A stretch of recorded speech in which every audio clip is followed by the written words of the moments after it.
పారంపర్యంగా జెనెటికల్గా వచ్చే వ్యాధి స్త్రీలు అందుట్లో 8 లేక 9 స్టార్టింగ్ డిఫెక్ట్స్ ఉంటే వాళ్ళు ఈ వ్యాధితో బాధపడతారు. అట్లాగే వాళ్ళకి ఎప్పుడు శరీరంలో ఎప్పుడైనా అవి కంపల్ని అవి చాలా ప్రాణాంతకం అవుతుంది.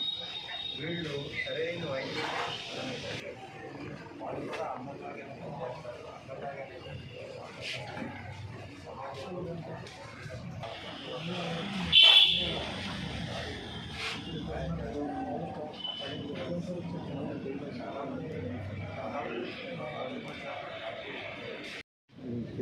ఒక్కొక్కరికి కొన్ని మందులు నెల రోజులు, కొన్ని మందులు ఒక రోజులో కూడా ఇవ్వచ్చు.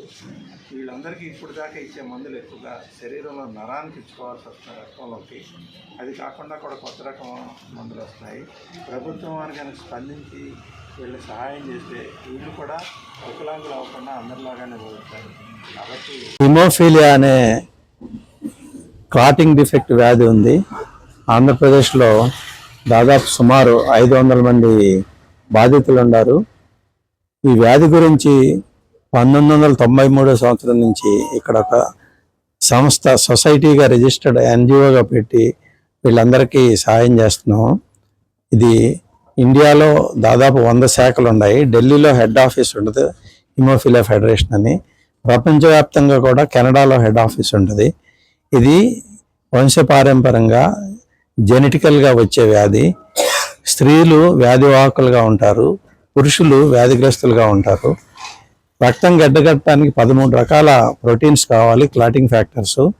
అందుట్లో 8 లేక 9 క్లాటింగ్ డిఫెక్ట్స్ ఉంటే వాళ్ళు ఈ వ్యాధితో బాధపడతారు. అట్లాగే వాళ్ళకి ఎప్పుడు శరీరంలో రక్తస్రావం అవుతుందో, ఎక్కడ అవుతుందో సడన్గా చెప్పలేరు. అట్లాగే మోకాళ్ళు, మా చేతుల్లో ఎక్కువ కదిలికగలిగే కండరాలు కాబట్టి ఎక్కువ మంది అవుతుంది. తర్వాత శరీరంలో మెదడులో జరగచ్చు, పొట్టలో జరగచ్చు, ముక్కులో జరగచ్చు, ఎక్కడైనా జరగచ్చు అనమాట. అవి కనపడిన బ్లీడింగ్స్ అవి చాలా ప్రాణాంతకం అవుతాయి. వీళ్ళు సరైన వైద్యం కనుక జరిగితే మామూలుగా జీవించవచ్చు. అదే కనుక వైద్యం లేకపోతే 15 సంవత్సరాల వయసు వచ్చేసరికి వికలాంగులు అవుతారు. వీళ్ళ జీవితకాలం 25 సంవత్సరాలతో ముగుస్తుంది. కానీ సరిగ్గా ఫ్యాక్టర్స్ ఇచ్చి వీళ్ళని వైద్యం చేయగలిగితే వాళ్ళు కూడా అందరిలాగానే పనిచేస్తారు, అందరిలాగానే బతుకుతారు, అందరిలాగానే సమాజంలో మంచి పౌరులుగా ఉండగలుగుతారు. ఈ సొసైటీ 1993 నుంచి స్థాపించిన తర్వాత 1100 మంది పిల్లలకి, ఈ బాధితులకి సహాయం చేస్తున్నాము. అప్పటి నుంచి వచ్చిన సభ్యుల్లో చాలామంది దాదాపు 200 మంది దాకా గ్రాడ్యుయేషన్ చేశారు. 3 డాక్టర్ చదివారు, ఎంబీబీఎస్ చదివారు, ఒకళ్ళు వెటనరీ డాక్టరు, 2 డెంటల్ సర్జన్స్ అయ్యారు. కనీసం ఒక 20 మంది మంచి ఇంజనీర్లు అయ్యి, సాఫ్ట్వేర్ ఇంజనీర్లు అయ్యి చెన్నై, బెంగళూరు, హైదరాబాద్లో ఉద్యోగాలు చేస్తున్నారు. దాదాపు ఇంకొక 10 మంది యుఎస్, కెనడా, ఇంగ్లాండ్, ఆస్ట్రేలియాలో సెటిల్ అయ్యారు. ఇవన్నీ ఎట్లా చేయగలిగామంటే అవగాహన, విద్య ద్వారా వాళ్ళని ఒక టైంకి ఇవ్వగలిగినంత డొనేషన్ వచ్చిన ఫ్యాక్టర్లు ఇచ్చి వీళ్ళని చేయగలిగాము. తర్వాత మేము గవర్నమెంట్కి కూడా రిప్రజెంట్ చేయటం వలన ఇప్పుడు ప్రతి గవర్నమెంట్ హాస్పిటల్లోనూ ఈ మందులు దొరుకుతున్నాయి. అందువలన వీళ్ళు దాదాపు మంచి జీవితానికి ఏర్పరచగలిగాము. వీళ్ళందరికీ ఇంటాస్ కంపెనీ వాళ్ళు మాకు ఇంటికాడ ఎప్పుడైనా బ్లీడ్ అయితే చేసుకోవడానికి ఇంజక్షన్లు ఇస్తారు. ఆ కార్యక్రమం ఈ రోజున ఇక్కడ నిర్వహిస్తున్నాము. ఈ రోజున 100 మంది పిల్లలకి ఈ anti haemophilia factor injections distribute చేస్తున్నాము. కాబట్టి ప్రభుత్వం వారు కనుక ఇంకా సాయం చేయగలిగితే వీళ్ళు కూడా సామాన్య పౌరులాగా, సామాన్యమైన వ్యక్తుల్లాగా మామూలు జీవితం సాధించగలుగుతారు. వాళ్ళందరిలాగానే తిరగలుగుతారు, వాళ్ళందరిలాగానే చేయగలుగుతారు. ప్రొఫిలాక్సిస్ ఇవ్వడానికి కూడా మందులు వచ్చినాయి. ఇప్పుడు ఇంకా ఆధునిక వైద్యంలో అయితే కొత్త రకం మందులు వచ్చినాయి.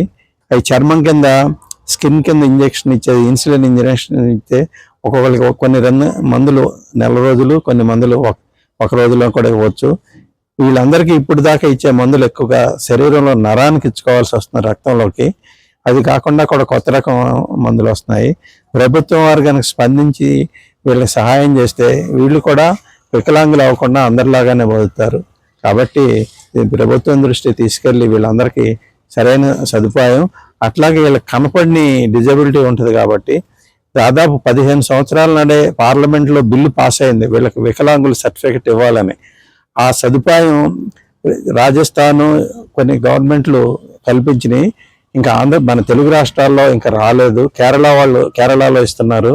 మన ఆంధ్రప్రదేశ్, తెలంగాణలో కూడా ఈ సర్టిఫికెట్లు గవర్నమెంట్ దృష్టికి తీసుకెళ్ళి వీళ్ళకి కూడా వికలాంగుల సర్టిఫికెట్ ఇస్తే వాళ్ళు కూడా అన్ని రకాల ఈ వచ్చే సదుపాయాలు పొందుతారు.